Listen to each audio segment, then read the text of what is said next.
Donald Trump a encore frappé fort. Depuis la Maison-Blanche, il a annoncé que le Hamas et Israël avaient accepté la première phase de son plan de paix pour Gaza.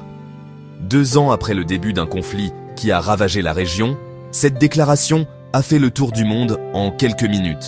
Dans son message sur Truth Social, Trump s'est dit très fier d'avoir obtenu un accord prévoyant la libération de tous les otages et un retrait progressif des troupes israéliennes jusqu'à une ligne convenue.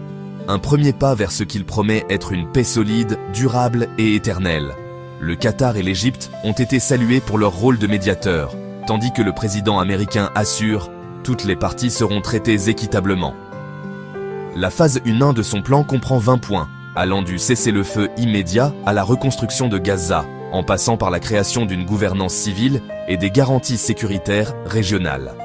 Et il ne s'arrête pas là.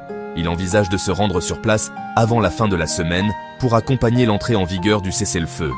Mais les observateurs restent prudents. Les divisions internes du Hamas et la situation politique instable en Israël pourraient se compliquer la mise en œuvre de l'accord. Aux Nations Unies, on parle d'étapes significatives mais fragiles. À Paris, Emmanuel Macron salue un espoir immense.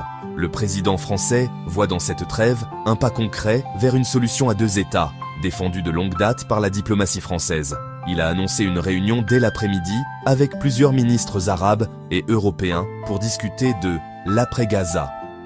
Cette rencontre prolonge le plan franco-saoudien présenté à New York en septembre, qui appelle à la reconnaissance mutuelle d'un État palestinien et d'un État israélien dans des frontières garanties.